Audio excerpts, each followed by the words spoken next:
Mailman just dropped off a Super 250. Pretty sad shape. Like a box of chocolates. You never know what you're going to get. They even got a couple of stowaways. Some delicious stink bugs. Let me go through this. Just lubed up the cylinder. A little surface rust, got that off. She's spitting freely. And believe it or not, this gal's still got spark. So, check it out, see what's going on here, clean out the guts, and see if we got something viable here.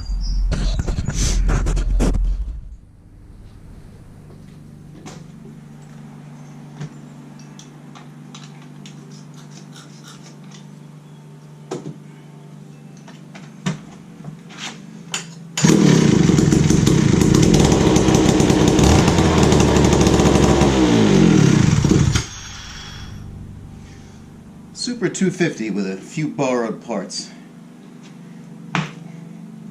And a few more stink bugs. Yeah, may not look pretty. And I just rattled the hell out of them. She's been beat hard. Left out to die somewhere.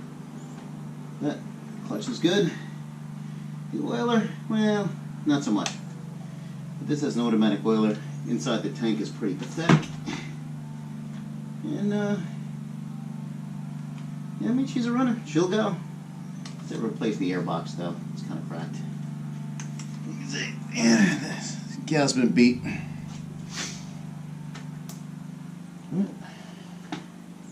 Just like the 1-53 over there with the electrical problem. And we can get this gal going. Welcome back to J.K. McLeod. Today I am working on a Mcculloch Super 250, 87 cc's, in yay rough shape. You know, I picked this up, I don't know, probably better part of a year ago, and I've been just gathering bits and pieces till I can get this project started and so I can do it start to finish. Now the gal here, she's got a busted airbox. Yeah, it must have been dropped here. Cover's busted.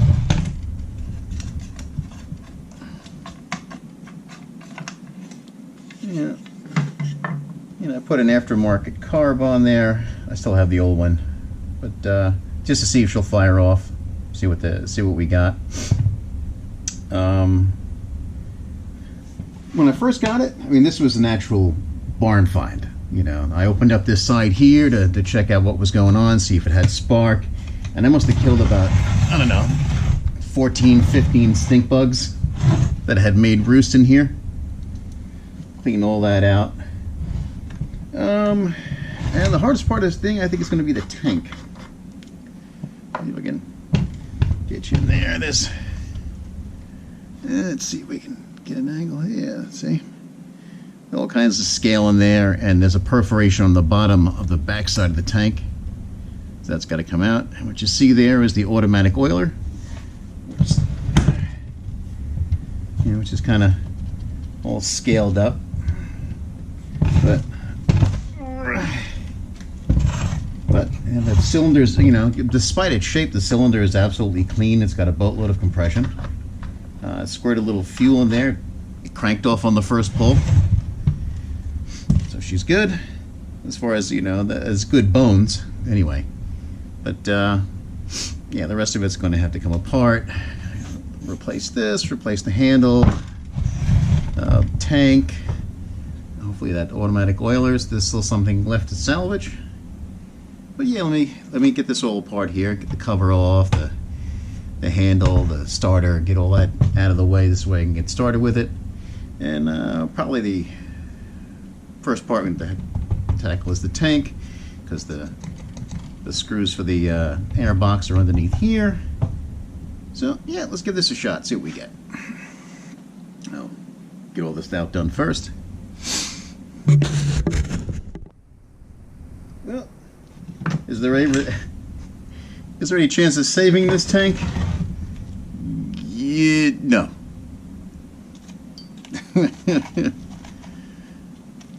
Talk about white death. All right. Let me get this all cleaned up. See if we can get the automatic oiler off. and I don't know, take it from there. Yeah, I figured this was going to be a disaster.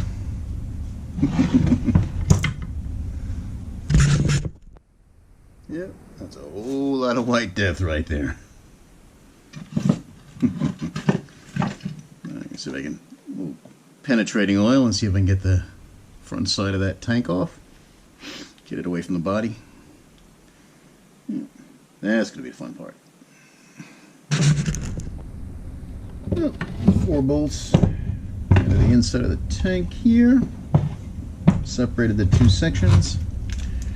And thankfully the part that I picked up is pretty much an exact match. So all I gotta do is clean this up, take the tank off that, transfer it onto here, and the inside of here. I don't think I'm gonna play around with the old automatic oiler. I picked up a brand spanky new one. I'll mount that on the inside of the new tank, the new gasket. See if that works. And hopefully that should take care of the tank part. Now I got to remove the air box. Screws here. I got to take the carb out of it, and back side of the handle. Give this a good clean up first. And thankfully the gasket stayed in place. Don't know if I can use it again or not. Seems decent. But I already picked up another gasket to replace that. Let's go. Keep on going with teardown. Part some pieces off the old one. You see it's really cracked all around the place. Took off the reed valves, the assembly, and I found a worthy candidate. And put that guy right there. Reed valves. And right there-ish. Yeah, the reed valves were sticking up a little bit. The good thing about these is that you can reverse them. If they're sticking up a little bit away from the assembly, you can just flip them over, and the curve is now facing down. It'll make a good seal again. These are bad. They're in pretty good condition. You can see the outline of where they were. So you put the nice smooth side down. So you can stop the fuel and everything from kicking back through the carburetor. Let me finish cleaning all this rest of the malarkey off here. Yeah, all the dirt and stuff. So we get a good working surface to start with. And of course, there you go. Yeah, this here, I got a ton of PB Blaster on it, getting all the nooks and crannies and all the dirt out. So finish all that, and we can start on reassembly. Here we go, make a little progress with the air box. Transferred everything over. Turn the reeds around. Let me see if I can get a good shot at this. Reeds are laying nice and flat. That's just how we want them. Before they were kind of sticking up a little bit. And if you can see, you can see it, that little shiny part right there. You can tell where they've worn out a little bit. Right where they've touched. So turn them around, it's like getting a fresh pair. There you go. That's it. Tank is ready to go back on. Finish cleaning this off. Make it nice and pretty.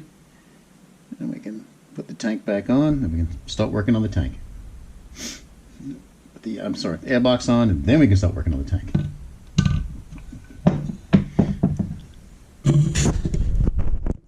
Still plunking away on the Super 250. Got the tank on, the air box on. 1, 2, 3, 4. Everything's in. Pretty much all the holes are on. Handle on. Get the trigger out of the way. we go. Trigger working. Rod Erlin. And of course I'm going to have to replace the manual oiler. There should be a cone-shaped washer. Sort of like as it pushes the oil through, it's sort of cone-shaped, opens up. When you push through, closes, opens, sort of like a jellyfish. I'm going to find a little washer for that. Now, those are as rare as hen's teeth.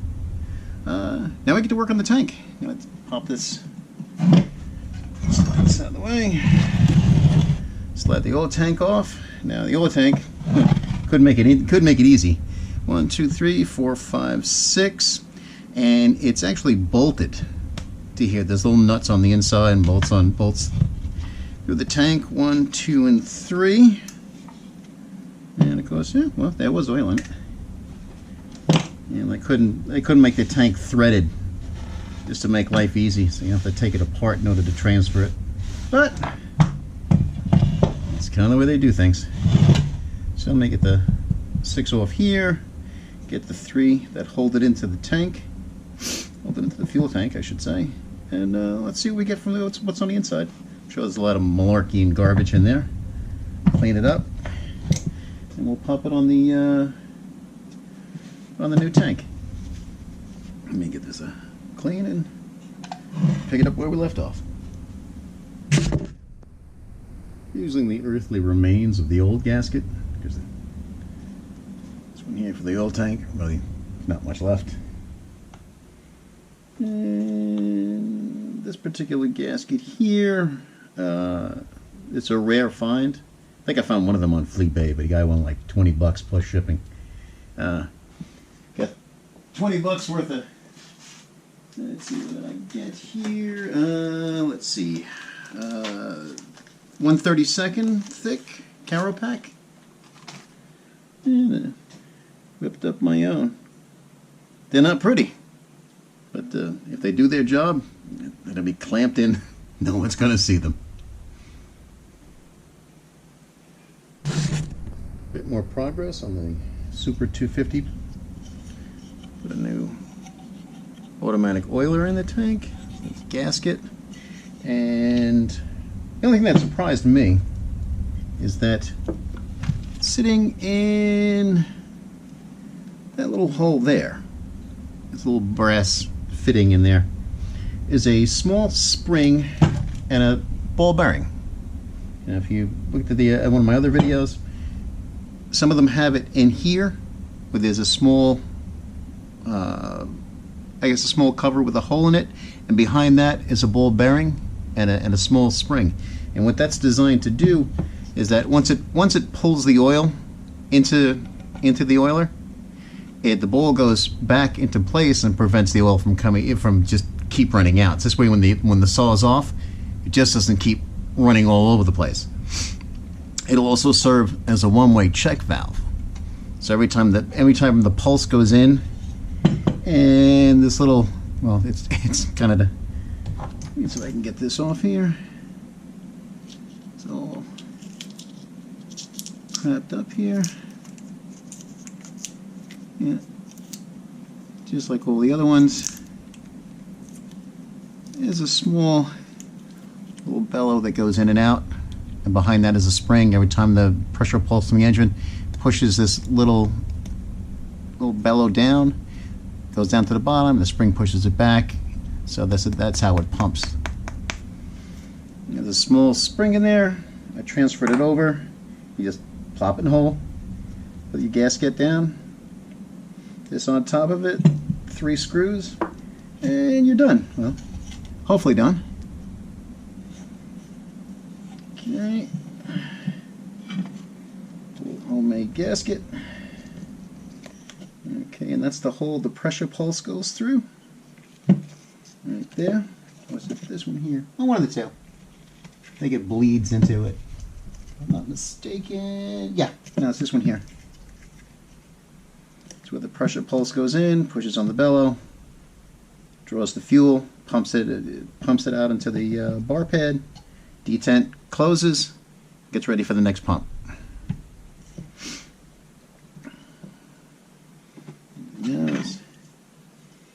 Get this tank on here. Gasket, make that pretty. Put the load back together. Clean this up, make that nice, and hopefully we should be able to get the tank on. At least, at least the back half of the tank. Make sure everything's hunky-dory. And yeah, getting there.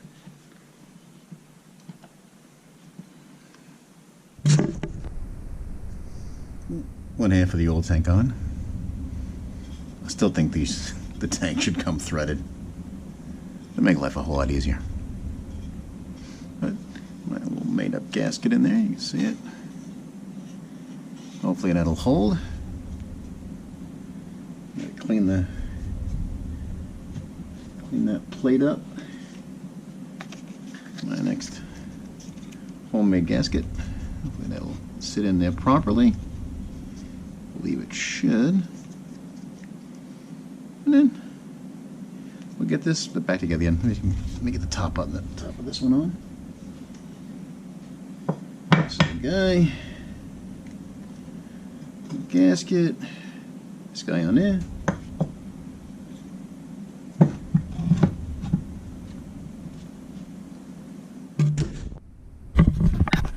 And about ready to assemble the tank to the body. And one last little thing here is this is the manual plunger for the oiler, and this is what it's supposed to look like. You see on the this was harvested from a dead 250. Came out pretty good, but it needs this little cone-shaped washer on there. When it does, it sits in this, and as you push it, it expands a little bit and then comes back. And that's how it grabs the oil, comes back, grabs more oil. A little spring in there. Oiler in there. So let me put a little drop of bar oil around here. Plop it in. Then it has to go, this little circle in there has to go up against here. So as you put the two together, you pop it in, kind of align it. It's a sort of like a three-handed operation. Push this down, align that up to here, 4 screws, nice and tight, and hopefully that should do it. Here's the pulse hole right here. It's the pulse hole in. That should go right through there. Push on the little bellows, and here's where the oil goes from one chamber to another. Sliding down, and here's your manual oiler. Turn up a little oil in there, make sure that everything's working properly. A little bit of motor seal around here on the edges, and see if we get the two halves together.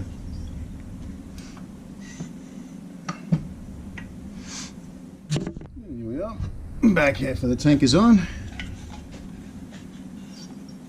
1, 2, 3, 4. You got 3 shorties and 1 long one right there. It's on there. Automatic oiler. The manual oiler seems to be doing its thing, returning nicely. And I'll let this motor seal cure. I'll see if she actually oils. Try to get the manual oiler up first. See if I get any oil coming out that hole. And then we can continue on with the rest of the build. Front half of the tank on. I believe I have the gasket for that. Go right there. Yeah, see if she actually oils. And then we can work on my carburetor. Carb on and give it a test run. Hopefully all the parts and pieces came together. All my seals are in the right place. Little homemade seals. Yeah. Clean this up a little bit more. And then we can get started with the rest of it. Putting that super back. Next day, still going along. Nice new fuel filter. gasket. Gonna pop the tank back on. I'm not going to use any sealant in case I have to adjust the oiler and in case I have any problems. Pop on there. Bolts all the way around. And we'll change these gaskets on the carburetor. I'll pop the bottom off. I think I did this one already, but we'll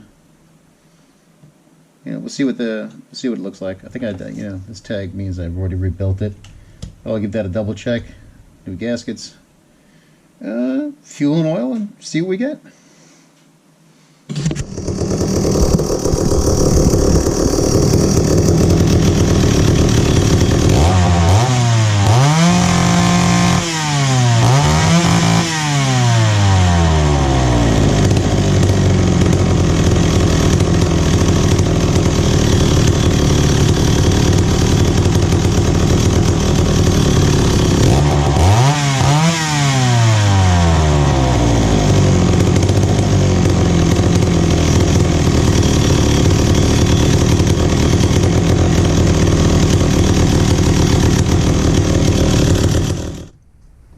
Plugging away on this 250. Ran into a little difficulty with the automatic oiler. This one here, I would put it on and either I would get no oil at all, or I'd try to rearrange it a little bit, and then when I try to push the plunger, it would get solid. No oil would push through.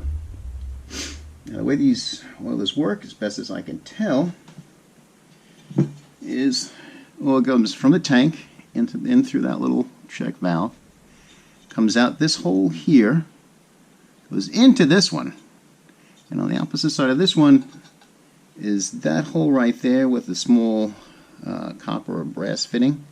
There's a ball and a spring that go on top of that, little one-way check valve, the gasket, and then the oiler in this position. Now,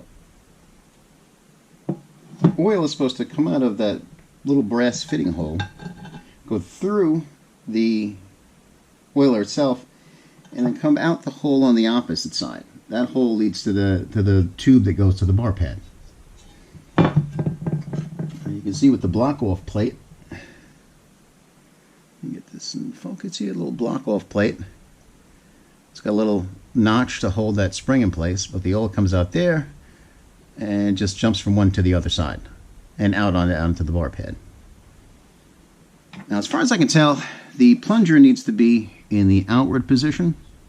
It needs to be out, instead of been stuck in. I tried forcing oil through here, and very resistant coming out this side. Now, there's a small spring and ball in the bottom of here. I think that's supposed to be the bypass, but tried a few things. And what I might do with the spring on that, but I tried a few odds and ends. Forcing oil through it. Pretty much taking the detent spring out. And it just seems to be, I guess this one's defective. I hate to chalk it up. I'll keep working on it. So when I picked up the two, and I picked them up as a pair, this one here is working like it should. Push the button, and out comes the oil. Let's see if I can get that on camera. It bypasses like it should. And hopefully once I get it started, the automatic oil will take over and do what it's supposed to. Anytime I want to keep on working on this, I try blowing air through it. I mean, there's some air that comes out, some oil that comes out of the bypass, but not much. So I really have to figure out what's going on here. And because I have a regular 250 with this type of tank, made for an automatic oiler, and it's got super low hours on it. So I was thinking of converting that one into an automatic oiler. But we'll see with this one. I'll keep working on it and keep working on this. we go, a lot of on and off to get this oiler to start working, but finally, she's pumping. Yeah, not an extraordinary amount. So what I do is, this is the adjustment here. You back it out counterclockwise, and what that does is a small screw inside that puts that pushes up on a collar, and when the plunger goes down, in and out, what it does is if you loosen it, it gives the plunger a bit more distance to travel, a bit more excursion. This way it pumps out a little bit more oil with every push of the plunger. And a little set nut to lock it in place, and hopefully that should do it. At least as far as getting it up and running and oiling. That's it. We're almost got the super back. I got to work on the clutch over here. I got to pull off this. I'm going to put a rimmed sprocket on there because this one's just about shot. And do a few odds and ends, and a decent bar. Might have this gal back in business.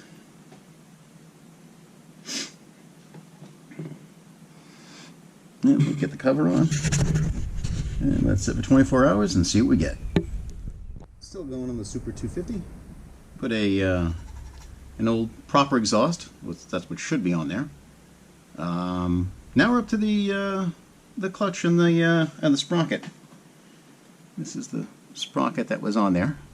Get it focused there. Yeah. Yeah. No, it's only worn in the worst possible place. But we have to change it. Now I got a couple of choices. What I want to put in is this type, little roller, rather than the standard spline. But given what I have, and I don't want to buy anything I don't have to, I have a kit number 52878, which is I guess a sort of a universal kit that Mcculloch put out, but it's I believe it's a 7-spline 404, and it comes with a bearing and a bushing.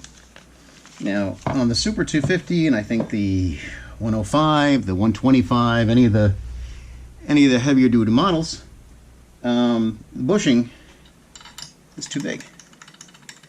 Yeah, this is the output shaft on the clutch side is smaller, so it's made to accommodate a bearing. So what I did was I took an Oregon, let's see, what's the name of it, 10608, which is like for the 140, the 150, the Mac 15, probably, you know, the most of the 80cc saws, you know, with a few exceptions like the Super 250 here.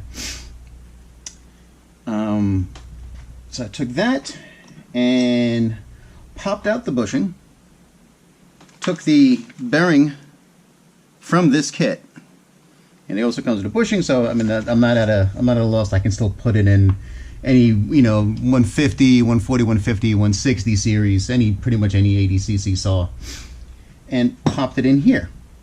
So, and voila, we've got a rim sprocket. Now, I'm sure I've seen them on eBay. I'm sure they sell the one that's already made for it, but I want to use what I have here. Now, the dilemma comes when you run across an oddity. This one here is 3/8. So it's, you know, and it's bearing, and it's the right size. Pop that on. Convert it over to 3/8 and put an insanely long bar on it. But you know, I already have a decent bar for it in 404, and if I want to change it, I can. I'll hold on to this puppy. Let's see, it's part number 51774B. That's a Mcculloch part, and that's what I'm going to do. Put the rim sprocket on here. Okay, and one of the differences I found with the Super 250 rather than the standard 150, 160 series is that the clutch itself is keyed. You need a little key to hold it in place, rather than just the pressure of the you know, of the cone shape holding it in place. But yeah, let me finish getting this on, get the bar and chain on, see how it works. Get this key in, and we'll take it from there.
I would say with a fair amount of confidence, we brought the Super back to the Super 250.